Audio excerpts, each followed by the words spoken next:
Welcome everyone to Sunday mornings at the Marxist Library. A quick note before we start, this session is being recorded and will be posted on YouTube and a link to our website within the next few days. For over a decade and a half, our sessions were held at the Nebo Proctor Marxist Library located in Oakland, California. We now host our weekly sessions on Zoom and have speakers and attendees from throughout the United States and throughout the world. My name is Alan Miller, and I will be hosting this meeting. I'm a member of the program committee that organizes Sunday mornings at the Marxist Library. And I would like to start off by saying that we always welcome input, feedback, suggestions for topics and speakers, and you can contact us through our website at ICSSmarx.org. Before we start, we want to remind everybody that this is a comradely forum for political discourse and debate. As such, we ask that you show respect for our participants and the moderator of today's session. And please note that the opinions expressed here are those of the speaker and participants. They do not necessarily represent the ICSS or the Marxist Library. However, we are united in our respect for the work of Karl Marx, and we believe that his work remains relevant today. Our motto is taken from the 11th thesis on Feuerbach from Marx. The philosophers have only interpreted the world in various ways. The point, however, is to change it. Our session today, very timely, topical session, is on the 2024 presidential election campaign. And we have a speaker from the campaign for Claudia de la Cruz y Karina Garcia for president and vice president, the campaign for Socialism 2024, website votesocialist2024.com. Somebody could drop that in the chat. I appreciate it. Votesocialist2024.com. Our speaker today is Gloria La Riva, a working class anti-imperialist activist and founding member of the Party for Socialism and Liberation. And I have to say, Gloria, that let me make sure you're unmuted. Yeah, I have to say, Gloria, that this is probably the biggest challenge that I have faced as having moderated these sessions for years, to try to condense your biography into a couple of sentences. Gloria has been involved in every aspect of the people's struggle. I don't even have time to mention the areas that she's been, the areas of struggle: working class struggles, anti-imperialist struggle, Medal of Freedom from the Cuban government, just to mention a few things. Gloria, we're very proud and honored to have you speak today. We'd like to hear what's going on with the campaign, and welcome once again to Sunday mornings at the Marxist Library. Thank you, Gloria. Thank you so much, Alan, and to all the comrades here online. And I really appreciate the invitation. As someone who ran for president before, including last term, I'm really so excited about Claudia de la Cruz and Karina Garcia being our candidates for the Party for Socialism and Liberation. And here in California, Claudia is the presumptive nominee of Peace and Freedom Party, although the convention in August of the Peace and Freedom Party delegates will be officially voting for who will be the nominee. And with the number of delegates that are supporting her, it's overwhelmingly considered that she will be the nominee. California is a very important state because of such a high number of votes that come to the general socialist vote in the country. And we, in our last Congress of the PSL, we discussed and agreed and voted that we would participate in the 2024 elections. And in the last year that has been happening since we voted to do that and then selected our candidates, it has been even more clear how important it is for a socialist ticket to be running in this country with everything that has taken place. The aftermath of the COVID crisis, which continues, and the deepening poverty for the vast majority of people in the United States. And now with Biden's two wars, that of Ukraine against Russia and this devastating genocide against the Palestinian people in Gaza and also in the West Bank, that cannot be ignored. It's even more important with Trump and Biden for the people of the United States to vote on. It's like a death wish. It's a death wish to say you have to vote between one or the other. And of course, Trump will continue his pro-billionaire, super racist, anti-immigrant, and imperialist policies like Biden. So no one should be having illusions, although it seems that some people are so disgusted with Biden's presidency that they're feeling they are forced to vote for Trump. And that's why third parties are particularly prevalent in the elections this year. You have Jill Stein running for the Greens. You have Cornel West apparently trying to form a new party in order to make it on the ballot, including in California. And of course, our ticket. And there, of course, are other candidates, but the progressives are basically three. And it's very interesting this time. I'm a veteran of the elections and also being in the PSL and the Socialist for many years. It's good to compare one campaign from the past ones. In this one, we have received well over 6,000 emails from basically almost all young people who want to volunteer for our campaign. We had never seen that before, but it's really evident that there is a large youth movement that has been involved from Black Lives Matter, George Floyd, and before that, Michael Brown's murder, that are now in the streets because of Palestine. You know, those of us who are veterans of the anti-imperialist, anti-war movement know how Palestine was almost an afterthought. And it was very hard to get people to understand what was taking place in all this policy of genocide actually before October 7. And that's changed after October 7 with the Al-Aqsa flood. And every day that goes by, there are demonstrations everywhere, civil disobedience, disrupting Biden, people getting into his little closed, protected, small campaign events. People are breaking in to demand the end of this genocide and the end of U.S. aid to Israel. So a lot of those youth are also seeing it's more than just the issue of Palestine. It's the whole issue of imperialism. And so we're seeing this great, great, great interest and why so many are volunteering. Now, when we began campaigning in 2020, we already laid out a number of states that we would try to get on. And then March and the COVID crisis shut everything down in the country. So we thought we're not going to be able to get on in any states.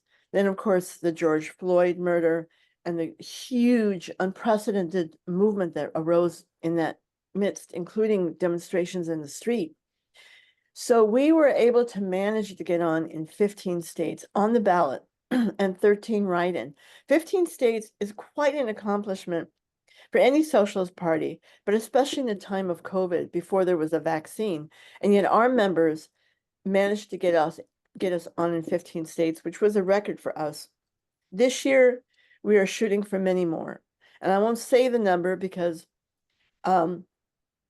we're petitioning in many states, but we're not mentioning all of them due to the fact that the Democrats are working very, very hard to try to disrupt third-party ballot attempts. So we've been very quiet about it, but I can tell you that we are on in Hawaii. That's a first. The PSL will be on as a party. That took 861 signatures. I was there doing that too with other members. We're on in Utah, in Idaho, and we'll be planning, well, I'll say this for a few. Massachusetts, which is a first, it requires 20,000 signatures, double the legal amount needed in order to make sure that we meet that number. In South Carolina, 2 weeks ago, a relatively young new Workers' Party endorsed Claudia and Karina. So we are on the ballot in South Carolina, which again is a first for a socialist to be on the ballot there in decades. Our campaign will also be on in many, many states that are write-in, because if you file for write-in officially, those votes are counted. And we got quite a number in 2020, so we expect to do much more.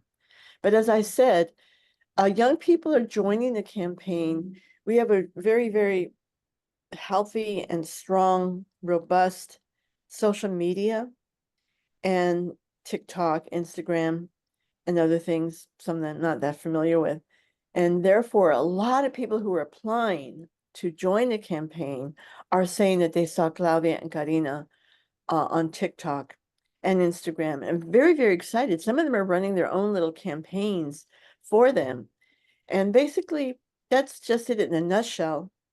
We think that the issue of Palestine and the very strong position of our candidates for Palestine, for the right of return, the right to self-determination, demanding the end to U.S. aid to Israel as the aid increases, is going to be a very powerful message for us. But in addition, everything that entails people's rights, from end of mass incarceration to self-determination for Native people in the United States, to basically housing, healthcare, and education to be free and a right, a universal right, instead of war. Also, the end of sanctions against dozens of countries that the US has imposed, including and especially Cuba, Iran, Syria, and North Korea, which, as you know, have been labeled state sponsors of terrorism, a unilateral, illegal designation by the United States. And in the situation of Cuba, it's quite severe. I'm not sure how many of you have seen, but there's a very, very severe food shortage. And President Diaz-Canel has been on television. They have a new TV program, a regular one, in which he explains, I'm sorry, to the public the situation and why there are shortages, and why, therefore, there are so many people in the world who are engaging in aid. In fact, for our part of the PSL and other organizations, we're part of a massive campaign to try to bring 800 tons of flour to Cuba for the purpose of bread, an essential need for the Cuban people. I'll end right there, but to say that Claudia and Karina are seasoned activists. They're in their early 40s. I think Karina is just about 40, but has been involved since she was a college student at Columbia University. And Claudia is an activist. She was the executive director of the People's Forum in New York City. She's taken a leave from that job in order to run for president. She's Dominican and a theologian. She is very well known in New York City, and both women are dynamic as Latinas, active also in the immigrant rights struggle. So I think they're going to be excellent, excellent candidates this year. They already are. All right, so what we'd like to do today is have a good, vibrant discussion about the election, politics in the US today, and also on the campaign. So what we're going to ask everybody to do is raise your hand if you have a question or comment on any of those topics. You can click the reactions button in the lower part of your screen to raise your hand and ask a question. Again, let's have a good discussion on not only the campaign, but just politics in general, what's going on. I want to get people's input. And we'll start that in a couple of minutes. Let me make a few announcements before we get going, but raise your hand if you want to participate to start off. Let me just make a few announcements and then we can go ahead. We have a particularly powerful and valuable set of speakers coming up on Sunday mornings at the Marxist Library. Next Sunday on April 14th at 10:30 a.m. as usual, we have Dan Kovalek, who is an international human rights advocate and lawyer, former lead counsel, I believe, for the Steelworkers Union, who just returned from observing the March 17th presidential elections in Russia. He experienced terrorist attacks designed to disrupt the election, and he's going to report back on the current conflict in Ukraine in light of what's been going on, the historical developments. Should be very interesting. The title of his talk is Woke and War Crazed, Western Liberal Support of Ukraine. Dan Kovalek, very good session next week. Sign up, get the link to participate. Should be very interesting. Following that, we're going to have a speaker, Ann Garrison, who is one of the editors of Black Agenda Report and also a correspondent on KPFA, the local Pacifica station here in Berkeley. And she will be speaking on the Rwandan genocide. This is the 25th anniversary of the genocide that took place in Rwanda. She'll be talking about that and some of the current developments, a lot going on in Africa. And we encourage you to join us on April 21st for that discussion and presentation. Then on Sunday, April 28th, we have another very interesting, very topical presentation, a presentation on the current situation on the Korean Peninsula. Dae Song of the International Strategy Center, Korea Policy Institute, and a journalist at the People's Dispatch has agreed to speak on an update on what's going on in the Korean Peninsula. Very, very important. April 28th, he will be coming online in the middle of the night to speak to us. It's actually 2:30 in the morning when it's 10:30 here. It should be a very good on-the-ground discussion about what's going on in Korea. If you have recommendations for speakers and topics, don't hesitate to contact us through our website at ICSSmarks.org. And we will take your requests seriously. We'll try and track down speakers. You can also on our website sign up for email notifications for sessions to receive the Zoom link every week. And you can also find links and descriptions of our past presentations going back quite a few years that are on YouTube. So with that, let's go over to the Q&A. And I was busy, so I didn't see actually the order in which people came on. But let's start with Michael Karsh. If you would kindly unmute yourself and go ahead and ask your question or make your comment. So go ahead, Michael.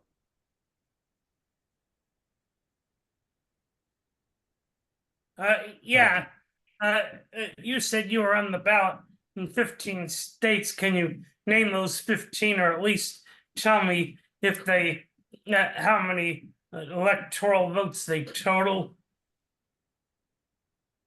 Thank you, Michael. No, we were on in 15 states in 2020. And interestingly, because of COVID and that year, we were able to get on in two places we wouldn't normally have been able to. Illinois, the requirement of 25,000 signatures was reduced to 2,500. And so we got on in Illinois and got about 8,000 votes there. In District of Columbia, they lowered the requirement of signatures to 250 for all the candidates minus presidential. So we had a lawyer who does pro bono ballot access work, file lawsuit, and we were able to get ours reduced to 250. So we were on in DC because of that. This year, we expect to have enough electoral votes, hypothetical ability to win the presidency based on electoral potential. We know the limitation for third parties. Even a billionaire like Ross Perot wasn't able to get very far because of the locked up nature of US politics. But in any case, people have asked, as a candidate before, some of the media and others would say, yeah, but do you have enough electoral votes potential? This time we will. We have more than enough.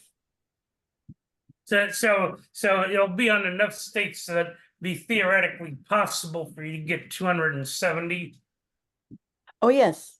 Yes. Very significant states with a lot of signature requirements, but we're going to make it.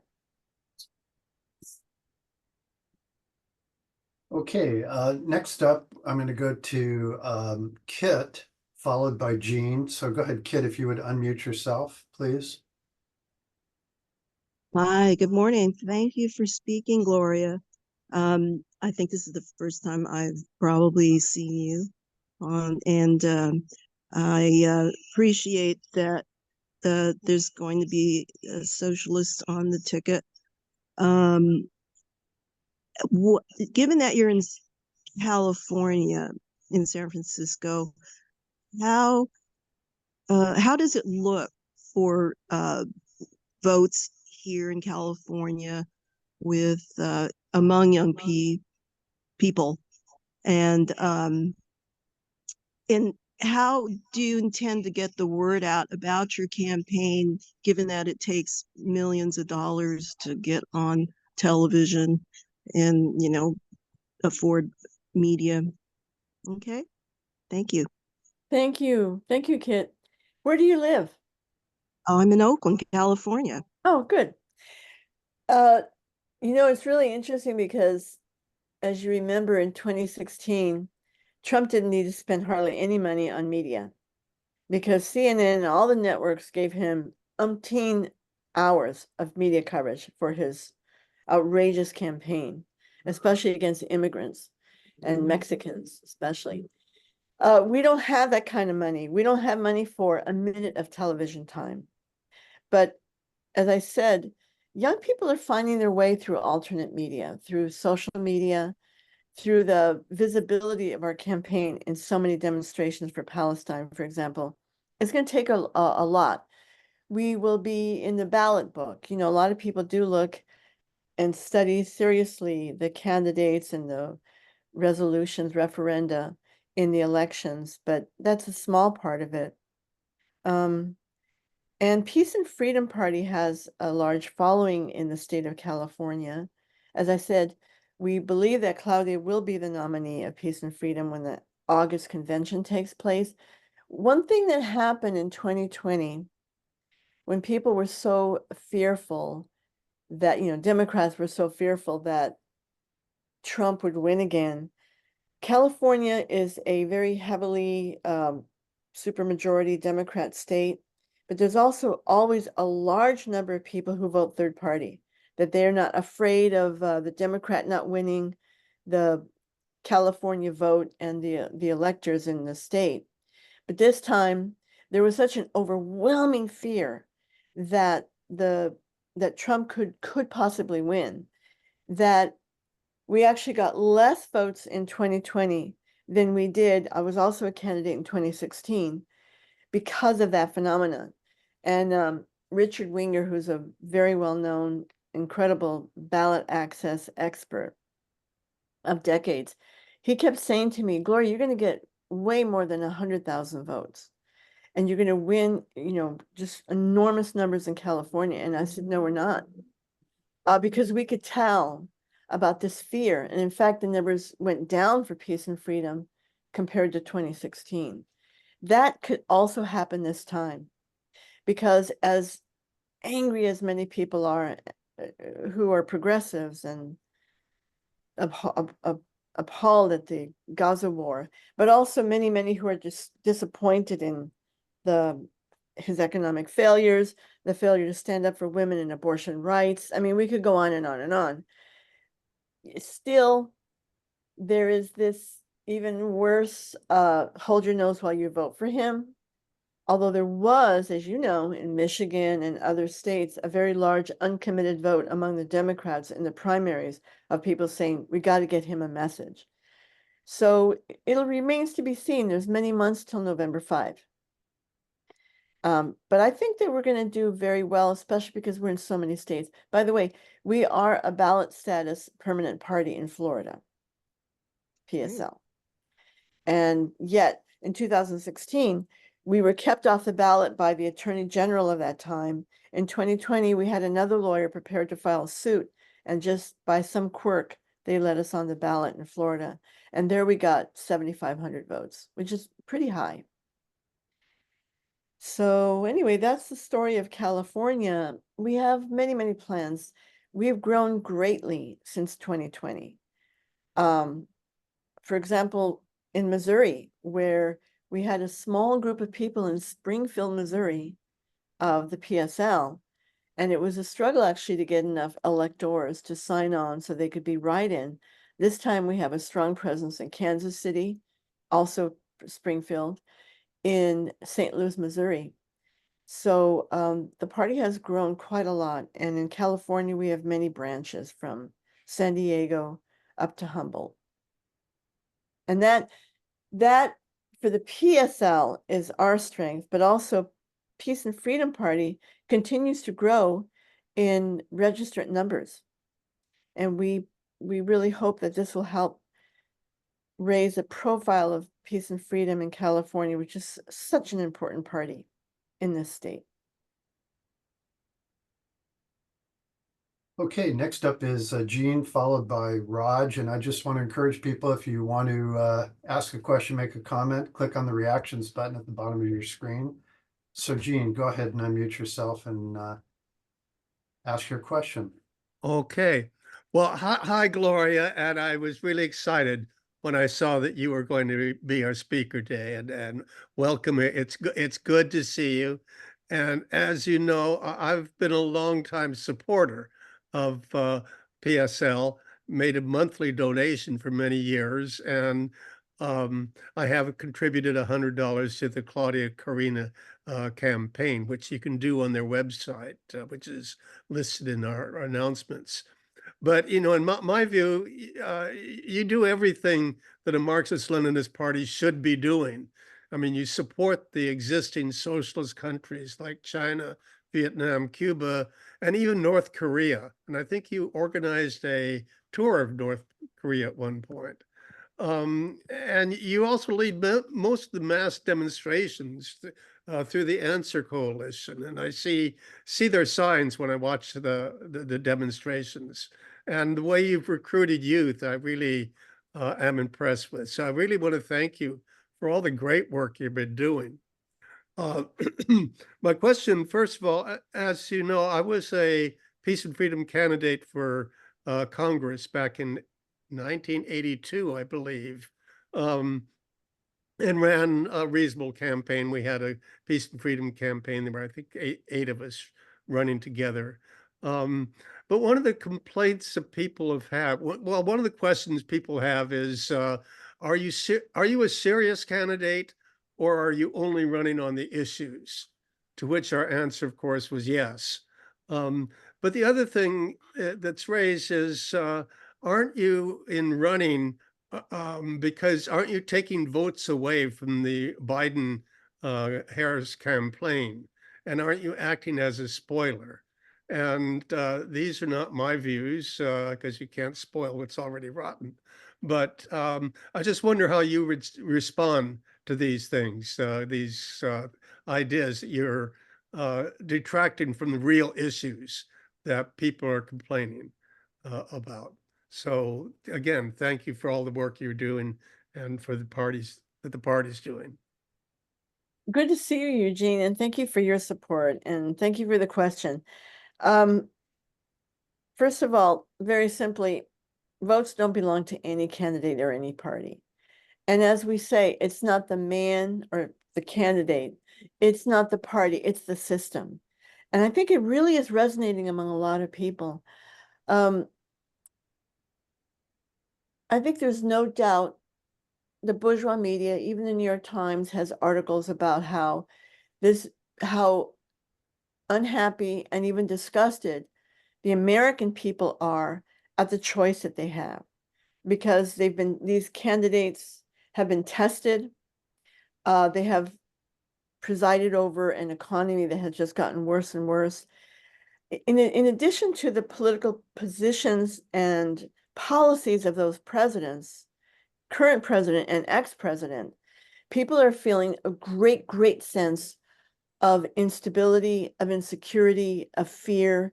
Just to talk about the environment, for example, it's not the policy of one president or party or another. It's the system. And I think people are seeing that. Remember how maybe 10 years ago, 15 years ago, the environment was not seen as an issue for the generally for the working class. But now there's polls that show that over 75% of people feel, see, experience, and are fearful of the climate crisis. It's huge. It affects us everywhere, even in this country, especially in this country and worldwide. So the crises go way beyond even the elections. And when people say, why are you running? You're not going to have any effect. You are going to take votes away from people. And we see, I was in Hawaii. I petitioned in Hawaii. And I've had this experience over the years, but in Hawaii, I thought it was very, very interesting. We petitioned at the University of Hawaii in Honolulu, and a lot of youth were very favorable. The ones who protested and said, how dare you take votes away from Biden? I mean, almost to the point of like shouting at us. One man wouldn't stop shouting for half an hour, and the students came over like, I'm going to support you. This guy's crazy, you know? But they will all say, you're taking votes away from him. And we would say, where I would say, when I was talking with them, I'd say, you know there's a crisis. It's beyond Biden and it's beyond Trump. Biden is creating his own defeat. How can people vote for him for everything that he's done? And I mean, he can't even stand up for women's rights. And for the first time, Kamala Harris just visited an abortion clinic. I'm like, really? That's a first for you? So I think people see the bankruptcy. It's actually not that hard to talk about the reason why we're running and why, in fact, there are 3 candidates. The other is that Bernie Sanders was the most significant. He wasn't a third party, but he was a challenge to the Democrats. And a lot of people who supported him, millions who were for him, the 30, 40,000 that would gather on a day's notice for his rallies. Well, Biden couldn't get 30 people in the cafe before Super Tuesday in 2020. There's a lot of disillusionment about what he's doing now. First, being against a ceasefire at first, and now for, kind of a provisional ceasefire. So I think things are breaking down enormously in this country. There's no prospects of a future for people. It's really, I think we're really facing a crisis in the United States in terms of how people see their future, the future of their kids, from retirees down to young enough people who follow what's going on, even junior high. So I don't think that's such a big issue for us.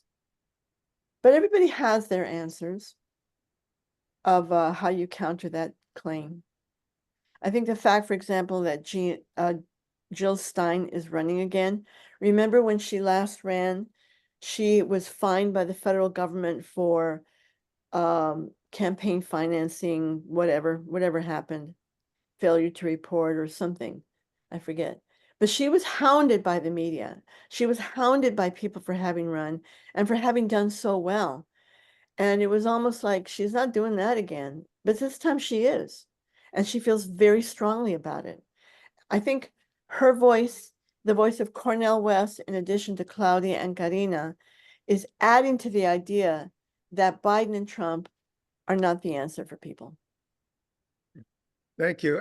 And I just want to say also, I noticed that Claudia lists herself as an interest in theology, and I know that she has done a very good YouTube program on liberation theology, which is really important, I think. And I think that's something that Marxists generally don't look at theology, but we should do a session on some point on liberation theology, and maybe Claudia could do it sometime in the future. But again, yeah, absolutely. If I may answer to that, she is a theologian, and there are more people joining as socialists who believe have a religion. And in addition, the issue of Islam and the Muslim religion and the growing interest by people in Islam, and in addition, the leadership that so many are playing in this fight for Gaza, for Palestine, which right. all the religions. And of course, thank you. showing that anti-Zionism is not anti-Semitism, far from it. Great. Okay, next is Raj, followed by Richard. So Raj, if you are unmuted, go ahead. Yeah, Claudia, thank you. And I agree with most of everything you have said, at least most of the stuff. And I really appreciate what work PSL has done to build support for socialism in this country. Now, I believe that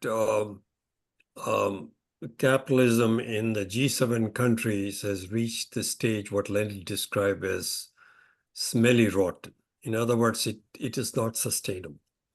And the world is facing tremendous crises because the most powerful country, United States, powerful militarily, is economically is getting undermined in the sense that it cannot provide for at least half of its population is living, trying to decide whether to pay rent or buy medicine or send kids to school or college.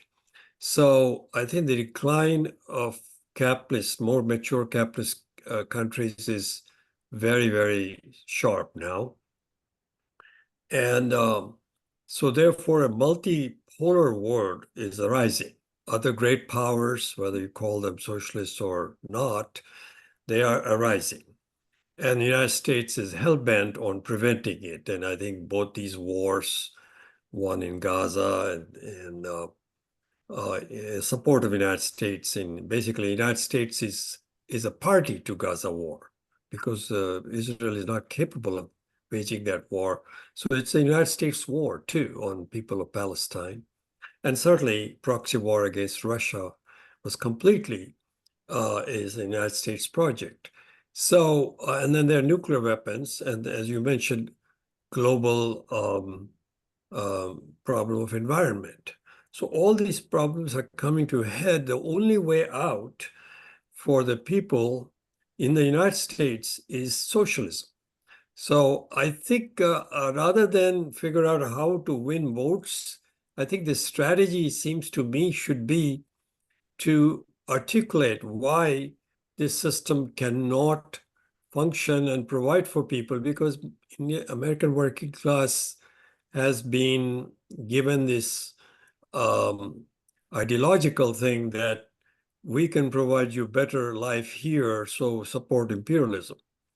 And I think half the people now know that won't happen. So I think the struggle against capitalism is going to be very intense, but not that socialists will win this election and get White House, but really get the message out is the main thing. And on that, the message has to be very clear what is at stake and what socialism, if it arrives in the United States, how it'll be not only for good for the United States people, but also for the world. So I think this is where you've articulated a lot of it already in this talk, and I think that is our challenge, and I'd like to hear your views on it. Thank you very much. Thank you so much, Raj, and it's good to see you too. It's great to see everybody that many of whom I'm familiar with, friends.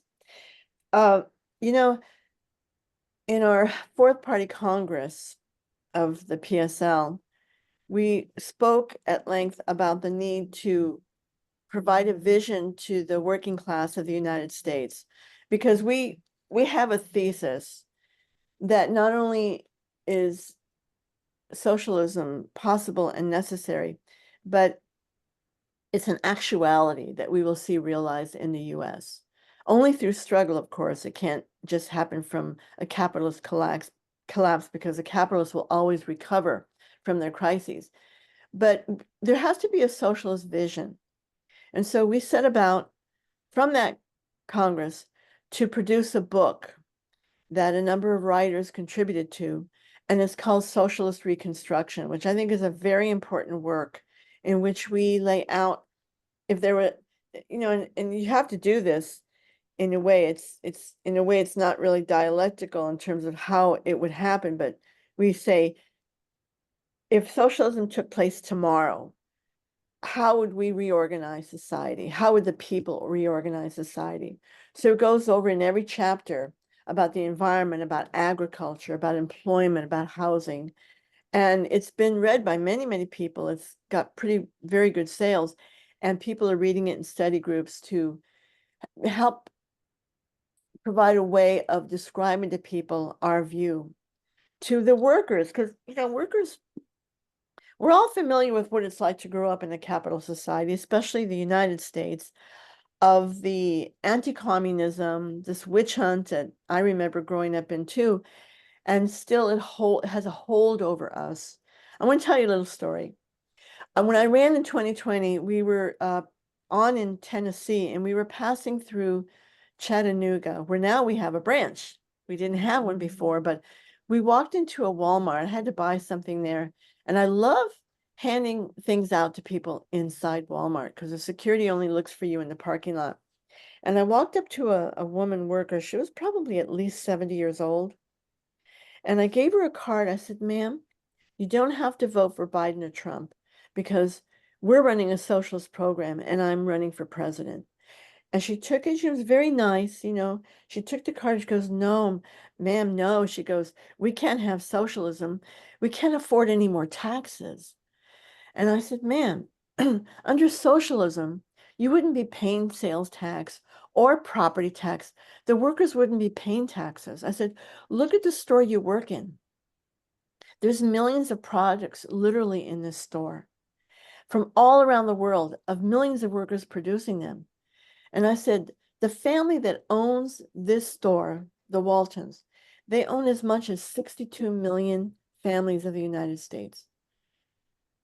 This family owns the same wealth that 62 million of the poorest in this country. I said, and you are working for basically poverty wages. I said, socialism is different. So I talked a little bit more with her and she goes, I really like what you're saying.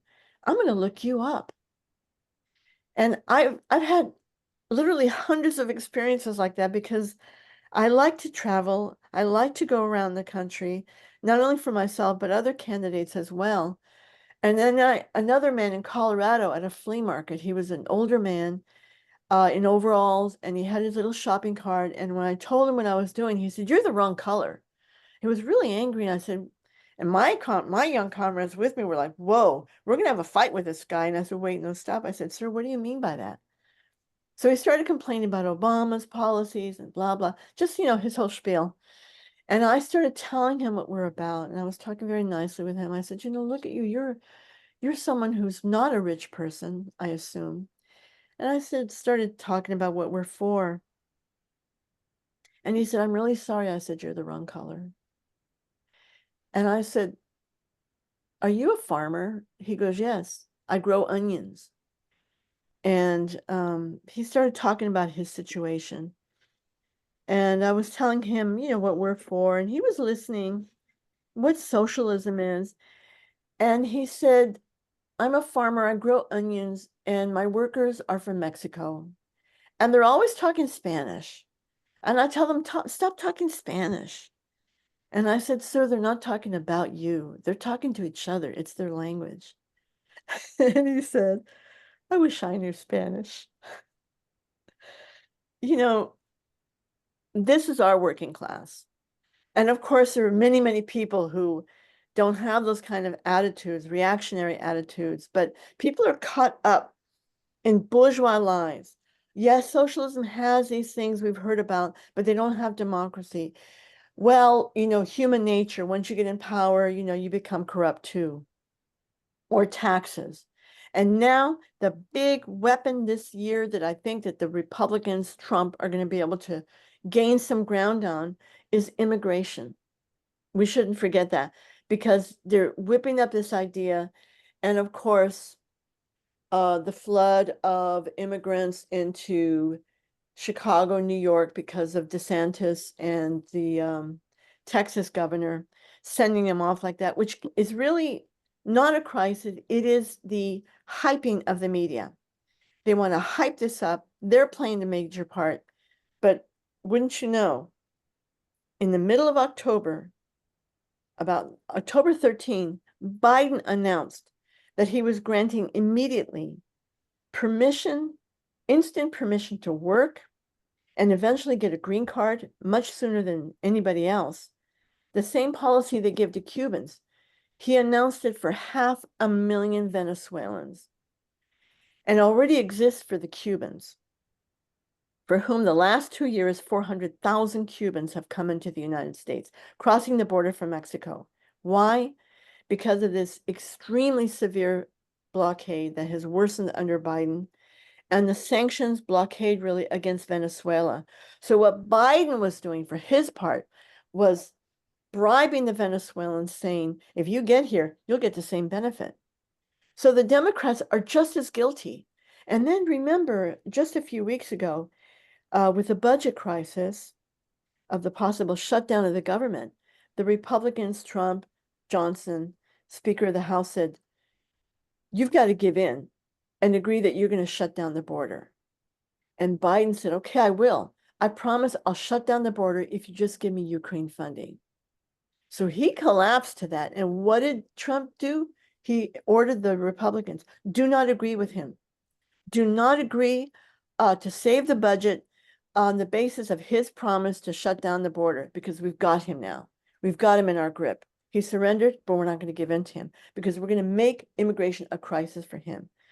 So I've told our comrades, because I'm one of the coordinators of petitioning, remember, most of our members are very young, very new. And I say to them, you've got to be able to explain to people the lies about the issue of immigration. When they say the borders are going to be open, we say the borders are already open. U.S. Capitol flooded Mexico starting in 1994 with NAFTA, and forced millions of Mexicans to leave their country because their agriculture and much of the economy collapsed. So you've got to tell people it's a world struggle about the issue of immigration, and go on and on and on. Otherwise, sisters and brothers, people will be captive to Trump's program and Biden's collapse on this issue, who he agrees is a crisis, when in fact, the crisis is the wars abroad, the forced migration, and the destruction of Latin America's economies, and coups, soft coups. Thank you. Okay, next is Richard, and then I'm going to jump in and ask a question, followed by Janet. So Richard, please go ahead, unmute yourself. Yeah, well, thank you for being here. I'm down here in Texas. I live in Austin. The governor is Governor Abbott. Yeah. We know him all too well. Yeah. And in fact, actually, Austin is losing population now, in part because people are moving north to escape the political situation here, climate situation, et cetera, et cetera. I have a little bit different perspective on a lot of the people here, because I've grown up on both the East Coast, the West Coast, and now in Texas on what we call the Third Coast, the Gulf Coast. And I'm kind of wondering, since you've been around the country, I have a bunch of questions. I'm just going to try and keep it brief. About the down here, I work with DSA, the local DSA chapter. It's sort of like as good as they come right here. They're the local sort of good guys. But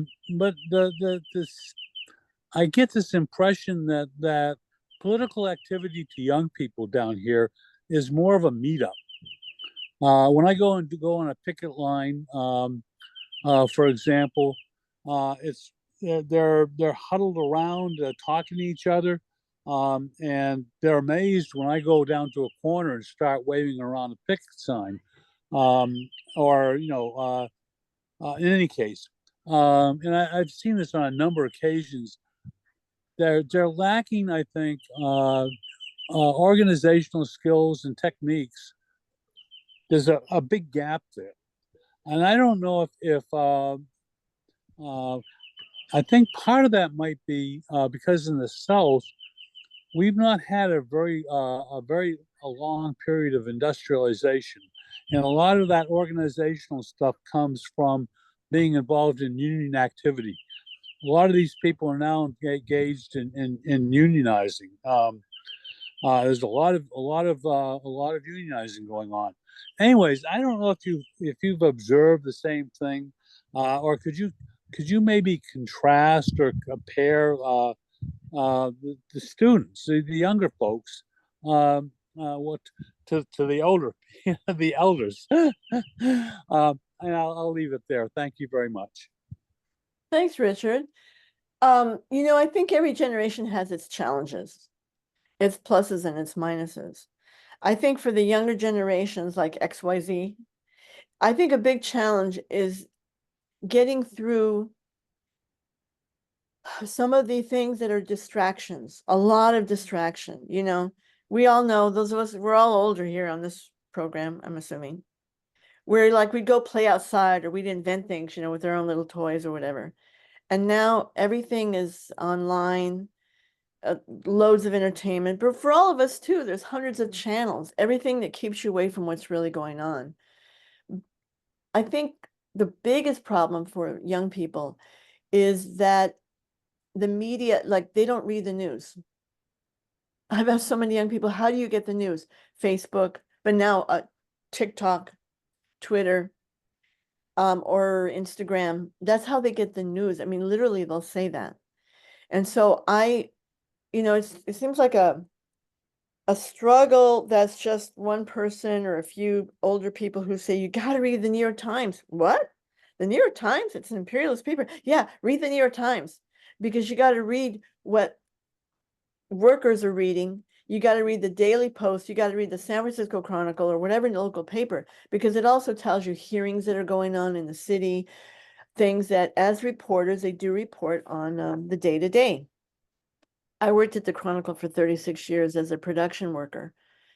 But those kind of things are difficult. And yet, as I said before, nobody really cared about Palestine or understood it, or they all believed the Israeli lies, US Israeli lies about democracy, the only democracy in the Middle East. Young people don't believe that. And I'm not talking about the majority. There's a lot of youth who are reactionary. There's a lot of youth who don't care. That's true of any generation. But young people today are in the streets and they are adamant and they're putting themselves online. These young people are risking their education. It's the same thing that put me into college 51 years ago, was that the Black youth of Brandeis University shut down the campus until they got affirmative action and funding, including youth who flew to cities where poor kids were. That's how I got to school, was a young person from Brandeis came to my campus in Albuquerque and told me there was funding. That's how I became a socialist. That's how I became a communist, was the struggle of the students. And it's happening today. So you'll see some shortcomings. I do too. It's really funny. In our office burned down in San Francisco. It was a huge office. We're tenants, but it still burned down the day before the Al-Aqsa flood. And we're now in a small office here on Mission Street, street level office. And it's small, but whenever we call whenever we announce an art build, about 150 young people come, including a few older Palestinians. 150 young people jammed into the office to learn how to make signs. And it's a very basic elemental thing, but they've never done it before. And so they'll say, Gloria, can you come show them how to make signs? And they love it. And at the end of the session, it's like, let's take a picture of the sign you made. These are such elemental things, but it's a step forward in how to make banners. I was in Oakland. We have an office opening up there now. And there were 80 young people in this office, a provisional office right now before we get our office. 80 young people. And I thought, how are they going to make a banner? Because they go, we're going to make a banner of North Korea, Cuba, and Palestine. It's another first. And we had a young Korean activist give a pretty lengthy talk about North Korea, someone on Palestine, someone on Cuba. And I said to the comrades, this banner is not going to get made tonight. But they stayed really late. And they had so organized it that everybody had their piece of the banner to paint. That was them. That wasn't me. So it's really thrilling to see young people take over. I'm no longer responsible for any active local organizing. It's all our young people.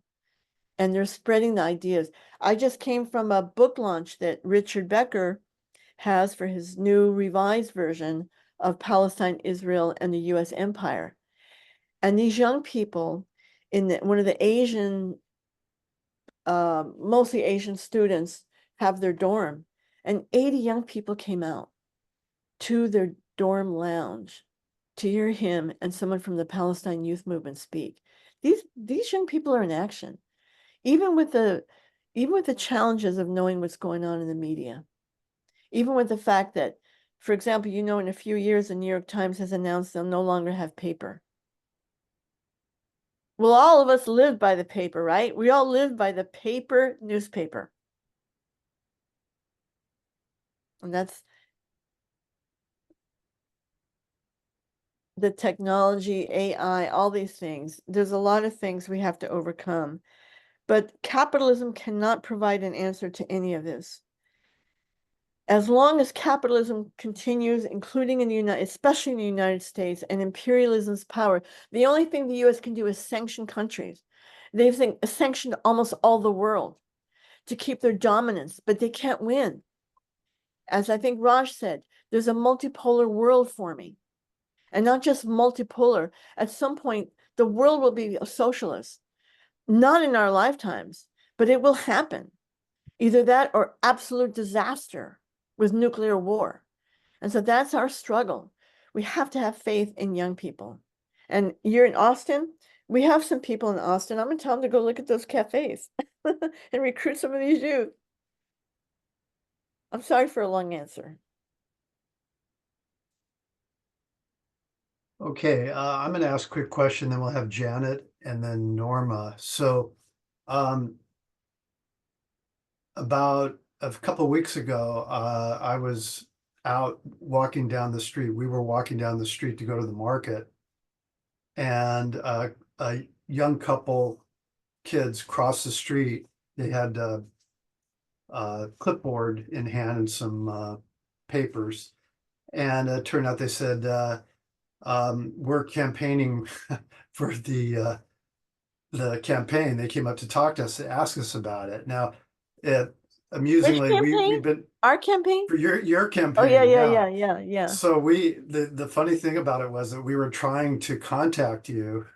Raj was trying to contact you through the official channels, going through the top. We're having difficulty. Now I understand why. If you have 6,000 emails, it's pretty tough.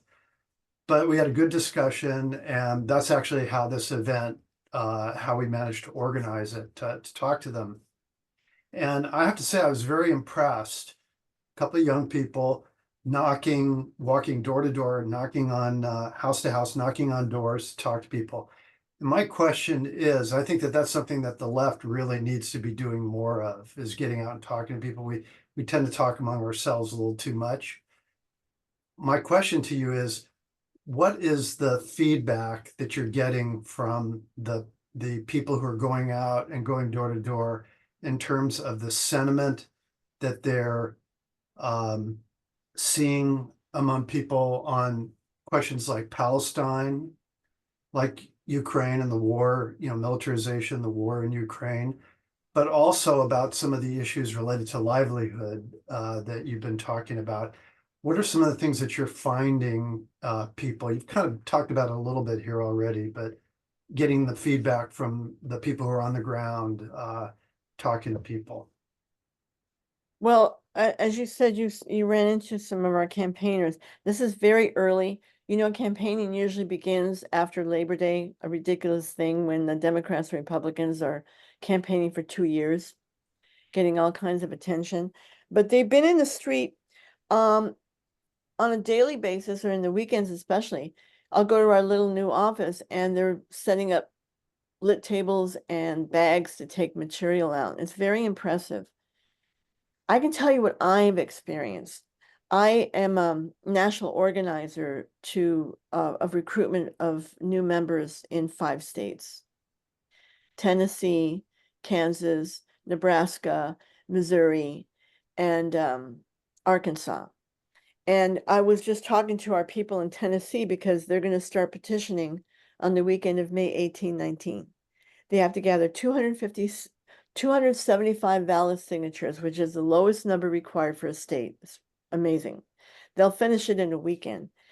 But we went over all these, a few hundred names that came in through Tennessee, which is seen as a red state, a right-wing state with a very right-wing governor and a right-wing history. But the readings, I just want to tell you that example. The notes that people gave when they were signing up to volunteer for the campaign, I showed it to our members and we read them all. And it was astounding. Almost everyone said, well, I live in a right-wing state. I live in a red state. And I don't know people around me, but I really want socialism.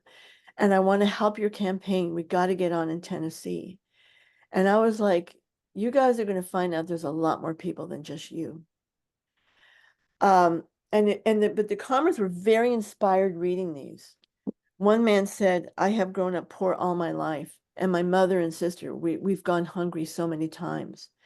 And I'm so fed up at seeing my family suffer. I mean, these are common comments because I'm one of the people who receives the applications from all over the country, which are so many. It's so much to keep up with.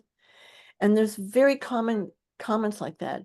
Or others are people who say, I was disgusted with the Sanders campaign and what he's doing now about Palestine. Or, I've always thought about socialist ideas. It's amazing how young they are too. 15, 16, 17, 18, 19, 21. A few in the 80s. Very young. So the comrades are not having a hard time in the streets. I think the thing that Sanders opened up in 2016 and 20, this is very, very important because our party was not like a lot of other leftists. When Sanders first announced himself in 2015, a certain number of leftist groups said, oh, he's just, what's that word, sheepdogging or whatever, leading people into the Democrats, he's just a trap, he's a trap. And our attitude was, you know what? There are millions of people who are following him, especially young people. And he's talking about socialism. It may be social democracy. He's a Democrat, whatever. We know the limitations. And he votes for imperialist war. But what counts is the movements it's building around him. So our attitude was different. And so you're seeing a lot of people coming into socialism or the struggle through other means, through their own experiences. And that's what our people are seeing. No one's coming in with complaints. I want to say one thing though. Young people in our party and other activists, they're used to protests. They'll do other things too, like there's some other things like lobby and so on, but mainly it's been in the streets of Black Lives Matter, beginning with that. But what we're trying to show also is that there's other methods and you have to engage in everything you can to reach people. I don't know how many of you know, but in San Francisco a few months ago, the MTA, the Metropolitan Transportation Agency or whatever, appointed by the mayor, announced that they were going to raise the parking meter hours from 6 p.m. at night to 10 p.m. at night. So people have to pay the parking meter till 10 at night. And Sundays, 12 to 6, which has been always free. And so it seemed like a gone deal.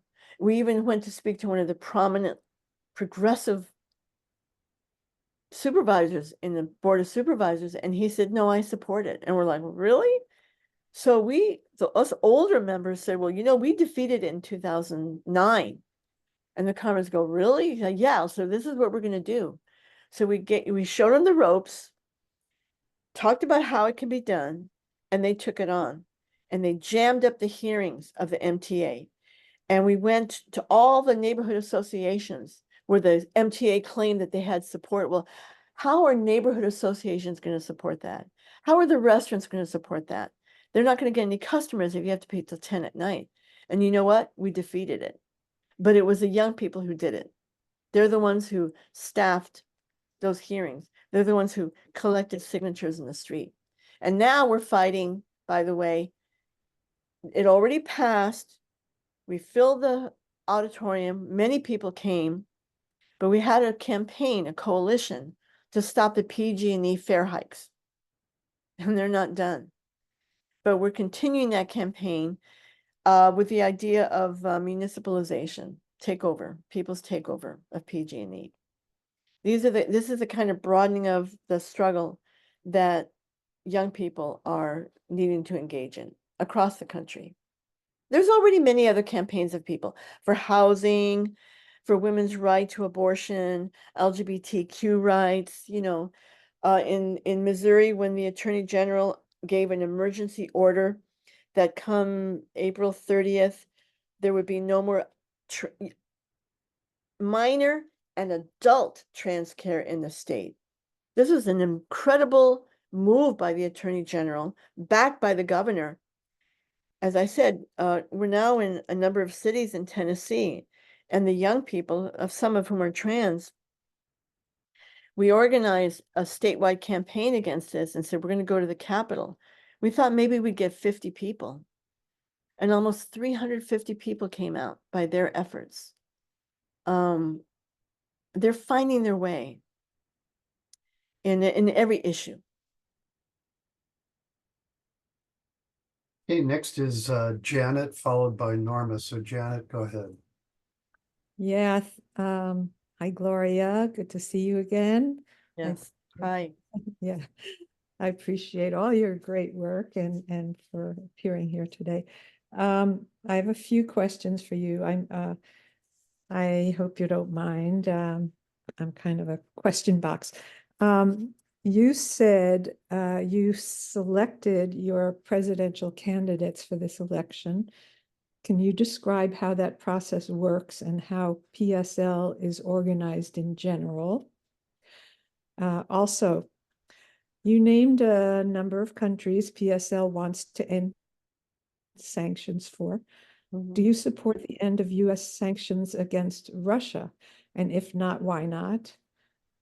Basically, what is PSL's position on Russia's actions against Ukraine, on NATO and foreign policy in general? And regarding PSL's vision for socialism, could you compare it to that of the African People's Socialist Party? Does PSL support the Uhuru 3? And then finally, other than the Green Party not officially being a socialist party, although a lot of its positions are socialist in flavor, what are PSL's objections to Jill Stein and her presidential candidacy? Well, that's why I had to go grab my notebook to write it down. I got the Russia part. I got the APSP question. And the Greens, I missed the second one you missed, but I was grabbing my pen. Oh, sanctions against Russia, but which is related. But how does PSL select the presidential candidates, and how is PSL organized, basically? Well, we're organized on a Marxist-Leninist basis, democratic centralist, where we have our local branches, which is also divided into units. That's a new feature from a few years in order to be able to have the geographical groupings, be able to learn leadership skills by having their own responsibilities while we still have a centralized position within the branch. And we have an elected central committee of which I'm a part. We have a standing committee, which is basically the executive committee of the central committee that's based in New York City. Before we used to have almost a New York, San Francisco executive committee, but we believe very strongly that an executive committee has to be formally inside one city, mainly New York City being the heart of Western capital, imperialist capital. And that's how we operate. We very much, we have our regular central committee meetings in person in New York, and that's how we're organized. The selection of the candidates was based on discussion with a number of comrades who we thought would be good possibilities to be candidates. And we took into account, having women, people of color with a sufficient experience, but young enough to, I've been a candidate for long enough. I couldn't continue that. And part of the reason that I think I was selected last time was I think I'm a good candidate. I think the comrades like me as a candidate, but also most of our people were not even 35 years old. Now some of them have reached that threshold, but we have more members to consider from.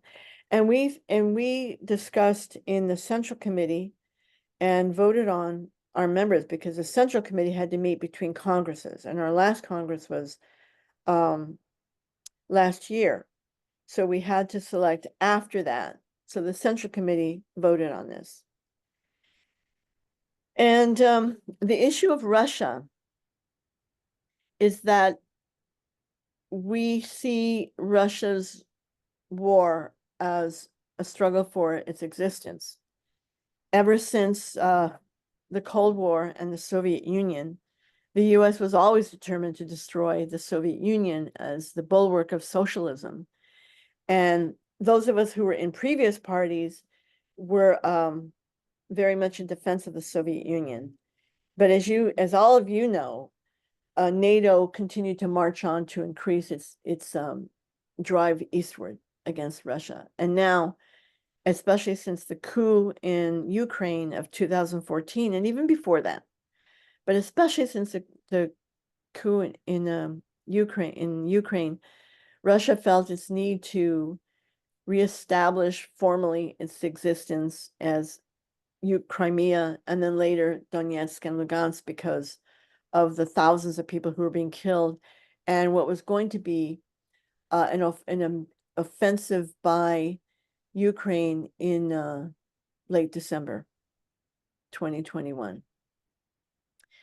And so we are absolutely against the sanctions against Russia, the way we were against the sanctions on Iraq. We're against any country. We're against the United States imposing sanctions on any country. And note that there were never sanctions by the US against apartheid South Africa, nor sanctions on Israel, apartheid Israel. So sanctions are just one of the favored weapons of the US in light of the unpopularity of US wars with US troops on the ground. They want to kill a country like Cuba, and I can't emphasize enough how critical the situation is for Cuba right now. APSP, when the African People's Socialist Party was attacked, their members arrested and charged. They're still facing those charges, including felonies of supposedly being unregistered foreign agents and worse, just because their stance is against the war on Russia, the US NATO proxy war on Russia. That's a very, very serious blow to the rights of the left to have an anti-war position. And so we have written about them in defense of them, very much in their defense against what's taken place. We have a lot of different left parties, left organizations, not as many as during the 60s and 70s, but there are a number of them, and we're generally on the same side. We may not have all the same views. There are some left parties that defend Ukraine. Well, I think that's a big mistake. There are some that are critical of other countries, but essentially, we try to work as much as possible in coalition. Many of us are in the Answer Coalition, founders of the Answer Coalition, and there are many times with demonstrations that other people share the platform with us. So that's that about APSP. The Greens, we are not running against Jill Stein, never have run against the Greens. In fact, for Peace and Freedom Party, for example, we commonly endorse each other's campaigns. And for those of us who run in other campaigns from Congress to presidential, we've always said we're not running against other progressive candidates. In fact, it enhances a third-party progressive position to have more voices saying essentially the same thing. And Jill Stein, candidate or not, she's always been invited to many of the forums that we have held nationally. So, you know, it's really great to be in a debate, as we were in that third-party debate recently in February, where, actually it was in March, where Jill Stein and Claudia de la Cruz shared many of the common positions, supported each other. Cornel West didn't appear. Okay, next is Norma, followed by Yusuf. So Norma, go ahead, please. Hi, everybody. Some of you might have been able to do two things at a time. Listen to the presenter and read my brilliant comments in the chat, where I put out the question about, Gloria said it, is that it was Russia's war against Ukraine. And I think that that was some error, or she didn't mean that. And I put that into the chat, and now it's been answered through the questions from Janet. Ukraine started the war. It was just another of the border countries that was under attack by the West, and Russia finally, well, Russia has tried to resist many of the other attacks, beginning with Afghanistan. The trouble with Afghanistan was that the mothers of the soldiers of Afghanistan didn't want their children to go and die. And so the war kind of dwindled away, and Afghanistan suffers so horribly to this day, thanks to U.S. Development of the Mujahideen. The Mujahideen, you know, had a big call to be restored their control over their women. That was their phrase. So, you know about that mess. The border countries were battered to disaffiliation with the compelling Russian Federation, which was trying to protect at its borders from being invaded the way that it was from at least 1921 and maybe earlier. The fear of communism that is implanted in our minds from the cradle. The baby in the nursery is taught to be competitive. And this is the truth of, there was a show, and I don't know where I saw it. Chinese children lined up one behind the other, buttoning each other's jackets because they were making the jackets with buttons in the back. The whole idea, you know, that's what's wrong with China, is they believe that they teach, they're insistent on cooperation, which is the exact opposite of capitalism. And the competition is what breaks our ability all to provide for all, to care for us all. I mean, that so-called woman in the kitchen has got to stop being a repressive position. It needs to be glorified. Anyway, you could take a look at my brilliant offerings if you can do two things. I've got a number of notes in the chat. And Gloria, I think, has answered my question about having said something about the Russian war against Ukraine. I don't think she meant that. Right, thank you, thank you, Norma. I didn't mean to say that. It is but it is a fierce war. In fact, the special military operation has been recategorized as a war because of NATO's more direct threats and action. I mean, it is a NATO war. And the war began long before Russian troops went in. It's a US hegemony war, Right, I which agree. has been going on 100 years. Yeah, I know. I know, you know, I'm just know, telling yeah. everybody. But I want to point something out. Not only do we have that position, but I think we're the only organization in the country that in the days after, I mean, immediately after this special military operation began, we actually published a brochure that I helped to write. That was why we should all oppose a no-fly zone in Ukraine, which remember was the first precursor to a possible US more direct role in the beginning before they thought maybe it's not such a good idea.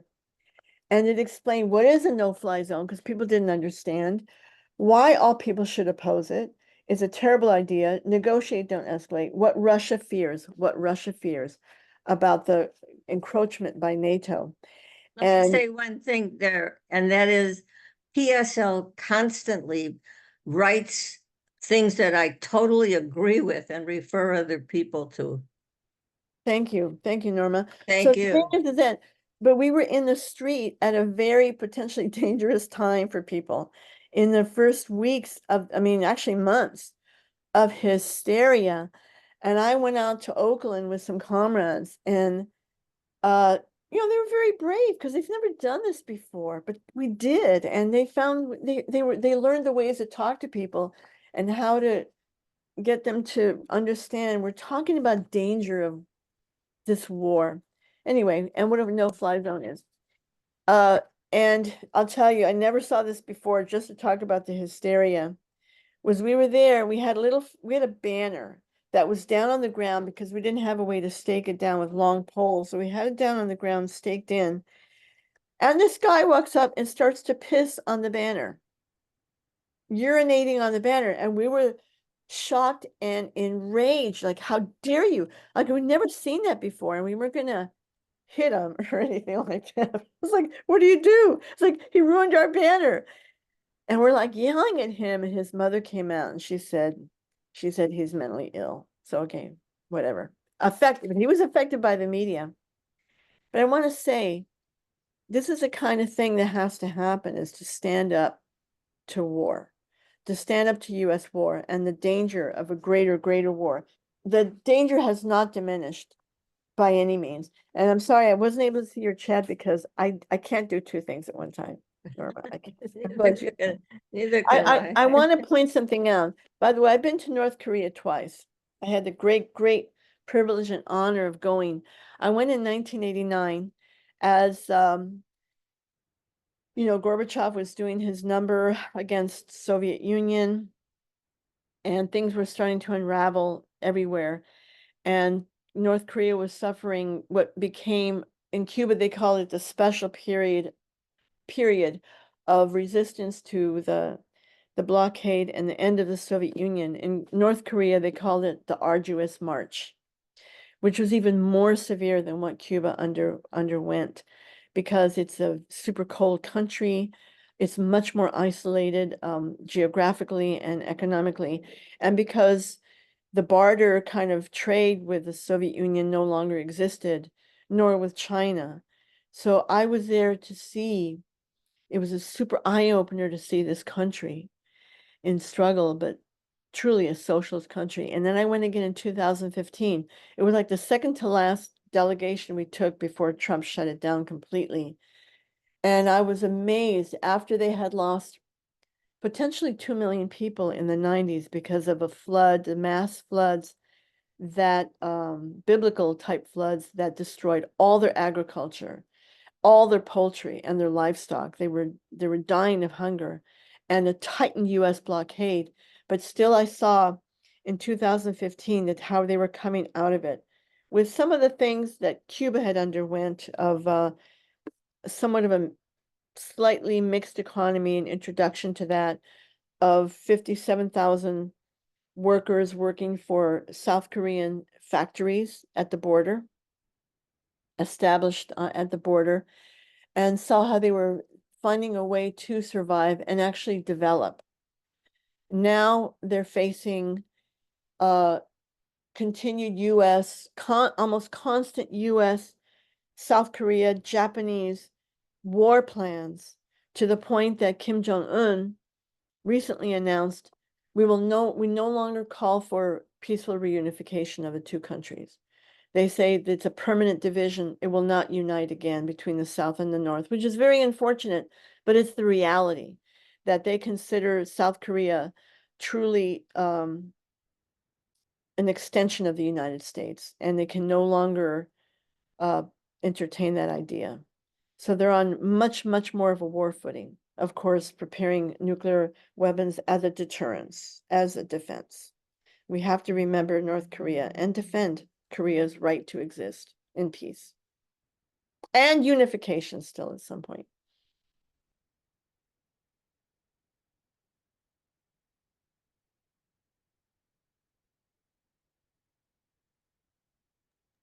You're muted, Alan.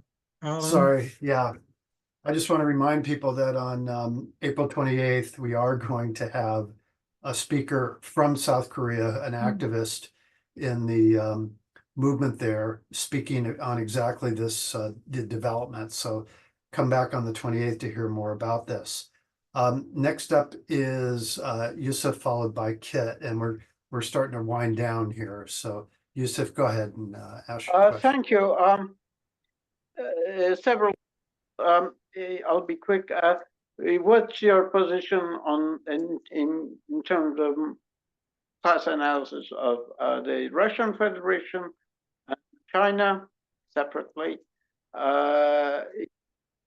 Does PSL have efforts to change the electoral system in the U.S.?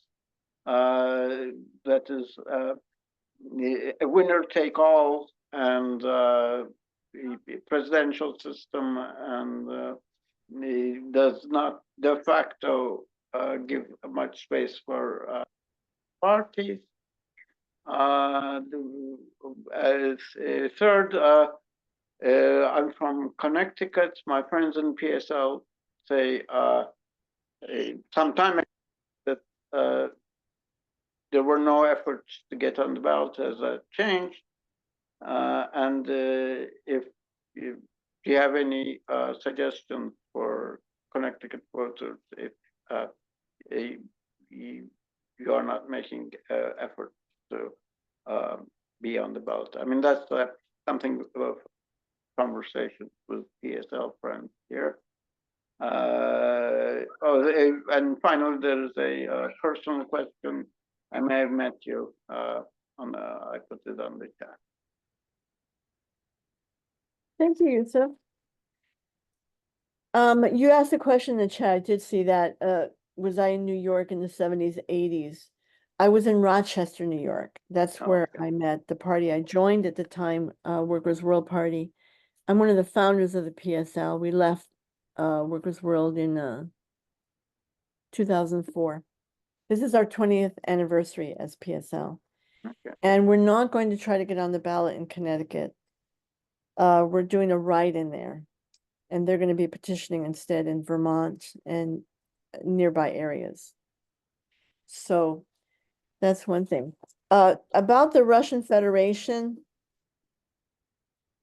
well, we defend Russia's right to exist against this constant coup and destabilization efforts of the US and NATO, mainly the US.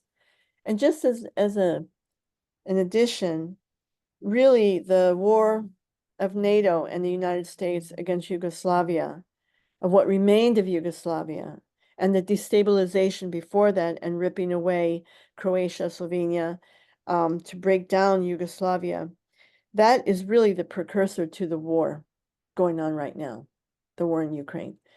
And I was in Yugoslavia twice, 5 days at a time, at the 5th day of the war and the 55th day of the bombing of Yugoslavia with Ramsey Clark. the great anti-imperialist humanitarian, super courageous man. And I went with him. I made a video of that war. It was called NATO Targets Yugoslavia. You can find it on our liberationnews.org website under videos. But anyway, And that was an amazing encroachment of NATO. That was a NATO war. And now you find Kosovo occupied by 5 NATO powers ever since the end of that war in June 1999. So NATO is a great danger. I mean, there's a lot of disputes between them that are growing now. And someone mentioned the collapse of, or the crisis for capitalism in the West. Germany is really declining as a result of its lack of access to fuel, its support for the war. Britain, I mean, all those countries are suffering the capitalist growing crisis partly because of their involvement in the war. But at some point, the people of those countries have to stand up against this too. Russia is, even though it's a capitalist country, I think Putin's role has been historically very significant since he became president. And that's, as you know, because of the rescue of the economy, the great restrictions that were placed on the comprador bourgeoisie. And also, I think that after 70 years of revolution, of socialist revolution in the Soviet Union, those gains that were made did not disappear entirely. The idea of the respect for nationalities, that was one of the greatest gains of the Bolshevik Revolution, of Lenin's fight for the right of self-determination, while also fighting for the unity of all the, on a voluntary basis, of all the many, many nationalities of the Soviet Union. And of course, that was one part that the US tried from the very beginning to try to break up, and continues to do so, to foment counter-revolutionary groupings among those nationalities, constantly fighting to support the Islamist, fundamentalist, separatist reactionaries, not because of their religion, but because it's the base from which the US can operate, since the collapse of the Soviet Union. And that's a struggle that Russia is trying to defend on many fronts. What I consider to have been an attempt at a coup in Kazakhstan in the month before the special military operation well, actually took place in November, that attempted coup in Kazakhstan. So it's a constant struggle. I mean, Fidel Castro said before he died, at the time when he had been meeting with Putin, he said, the next war in Russia will be fascist, but it will be in the name of democracy. And that's exactly what's taken place in Ukraine. And that's exactly what's taken place with all the Western powers who, in World War II, they were allied with the US and, reluctantly with the Soviet Union, because the Soviet Union was the main fighter and defender against Nazi Germany. They had to align, but now it's Russia alone. It's Russia alone against the imperialists. And that's a big, big challenge. Of course, we see that the ice was broken in US imperialist domination of the world, the financial, economic, military domination of the world. And as a result of this special military operation, partly, and the challenge to US hegemony, the world is opening up. And Russia is welcome in Africa. And while Russia is a large part of the reason why the Syrian government has not been overthrown. As far as China, we have written from the very beginning of our party in defense of China, while pointing out, of course, the contradictions in a socialist country. We consider, I'm sorry. Oh, we consider China to be socialist with, the contradictions, but it's led by a very strong Communist Party. And has a right to defend itself against imperialism. Are you have efforts to change the electoral system in states? Well, the elections in the United States are very peculiar and they're unique to the United States. They're unlike the parliamentary systems of Europe, in which sometimes socialists can have a part in parliament or win a portion of representation. Of course, it also subjects them to supporting many of the imperialist projects. You know, that's their issue there. The US is such a super dominated, controlled by the imperialist parties of the Democrats and Republicans, that there's no chance for anyone to have inroads.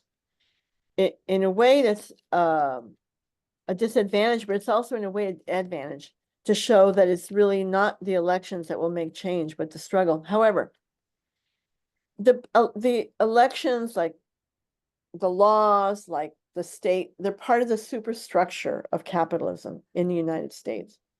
So how we see elections taking place under socialism is a complete overturning of that system. That it's not based on the money you gain, that it's actually not based on parties. You know, Cuba is an example where they have one party, but it's not a party that plays an electoral role. It does not play an electoral role. It is not an advocate of whoever becomes the leader of the party or the members of parliament or the National Assembly advocating for their party. The party plays a role as a guide, as a political guide for the country. It is the only party allowed.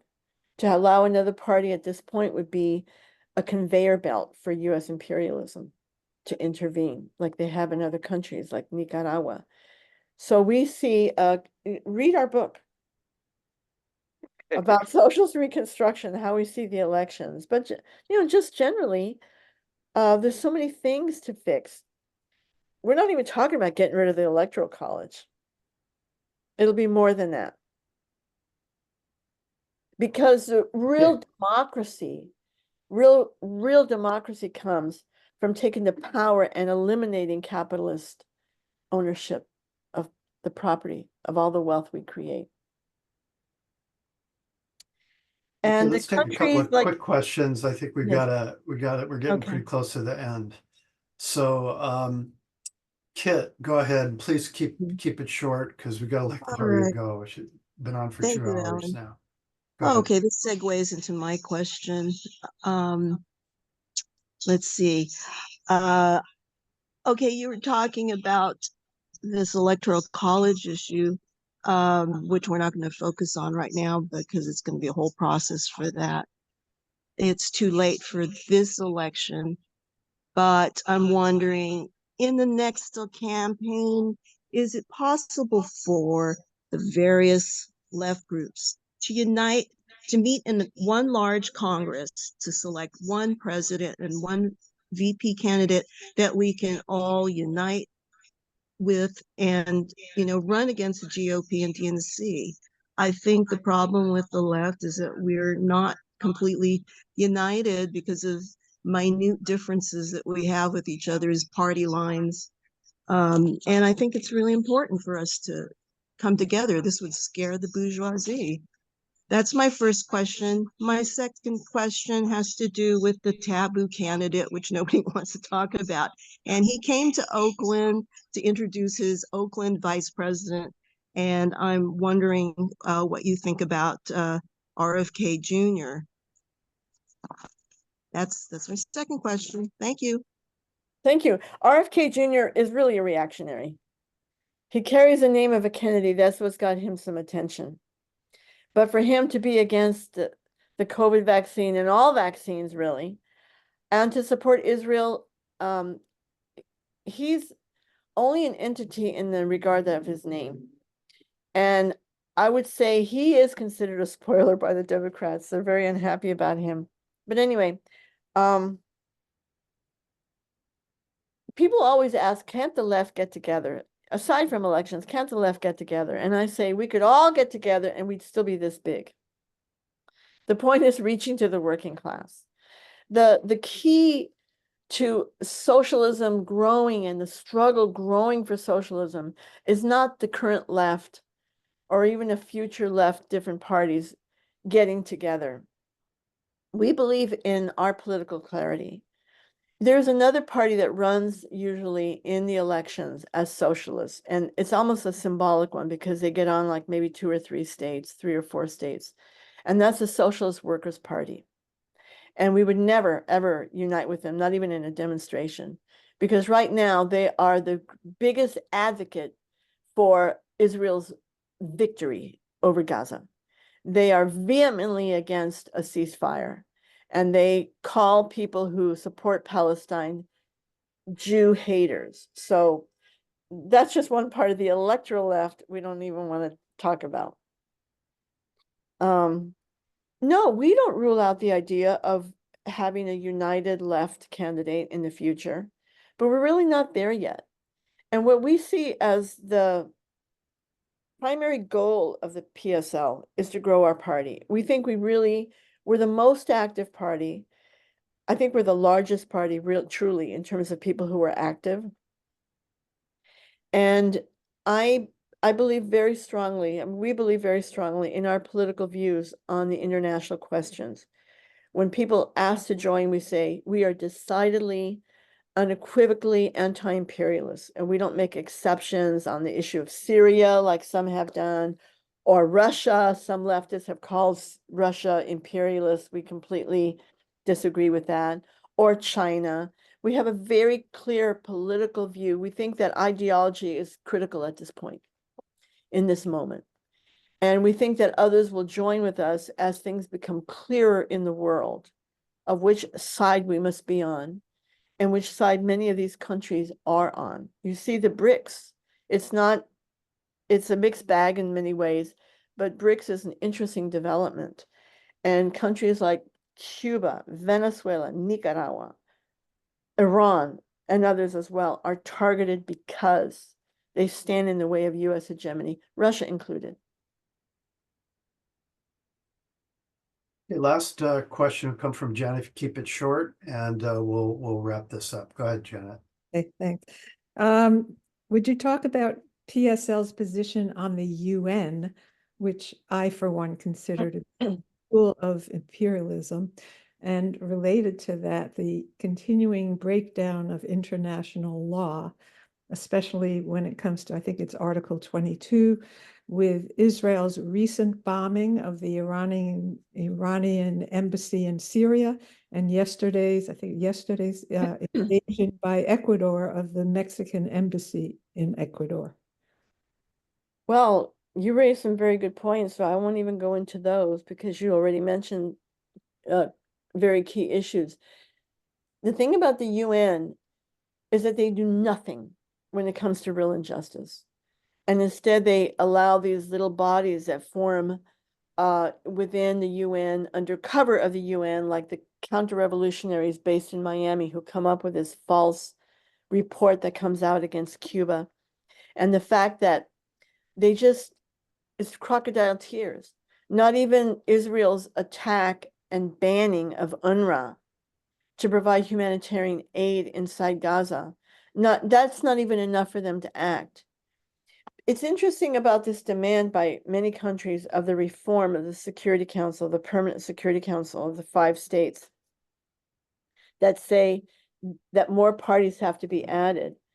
The problem is the veto power of the United States. You know, they kept the sanctions, the genocidal sanctions that killed 1.5 million people on Iraq for 13 years because of the veto vote of the United States. So that wouldn't necessarily change it. It was founded after World War II, as you all know, but with the power of the US determining things, keeping China out for decades, and having Taiwan with the China seat. I like to tell young people about how the UN formed. I ask them, who are the 5 permanent members? They don't know. And I go over the history and I say, how do you think Russia is on now in China. And we talk about how China was made a member before the Chinese Revolution. These anomalies that developed in the creation of the UN. There's a lot of interesting history. Maybe you could do a forum on that. Okay, want to thank Gloria for coming out and spending time with us. It's been a great session. I really appreciate the quality of the questions that people have asked and the quality of the answers that you provided. One of the best forums for political debate. I can see Isfara is applauding the session here. Just want to remind everybody that next week we are going to have Dan Kovalik, and I think it's going to be a really interesting session. He was on the ground. There's just no reporting, nothing going on from a people's perspective in the elections in Russia. And he has some I think he has some really great insights. And so come on back, sign up for our email notification list. And Gloria, we look forward to seeing you again in the future, hopefully soon. So thank you very much. You have any last comment or anything you want to say? I just appreciate being invited. It's nice to see you all. I want to say one little thing. Talking about the United Nations and including the Gaza genocide, you might want to consider having Alfred de Sayas. I don't know if you know who he is, but he was a rapporteur for the United Nations, very much against the sanctions on Iraq, on Cuba, and you might want to, and also Venezuela. He issued an independent report on Venezuela, and he's really excellent on the issue of Gaza and the UN right now. Could you put his name in the chat? Great. So thank you very much, everybody. Raj, if you want to go ahead and turn off the recording, and Thanks, stay everybody. tuned. Thank you, everybody, for coming out today, and we'll hopefully see you Gloria. guys.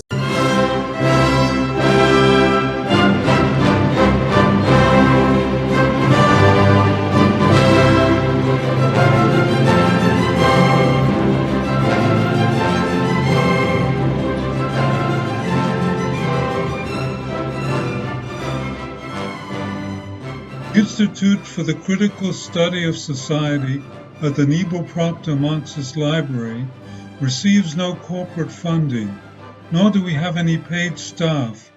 We rely on the support of working class folks that share our commitment to the socialist legacy of Karl Marx.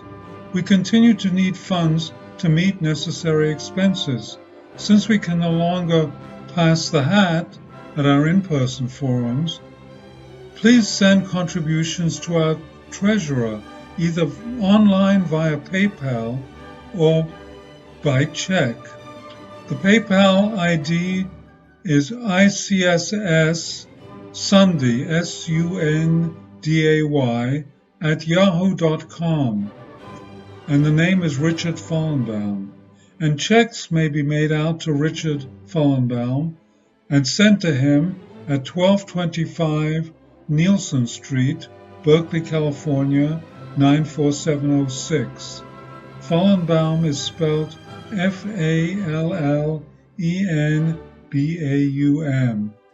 To donate directly to the Marxist Library, send a check to the Niebuhr Proctor Marxist Library at 6501 Telegraph Avenue, Oakland, California, 94609, or directly or donate online at www.paypal.me/npml. For information, write to npml at marxistlibr.org, and the website is marxistlibr.org.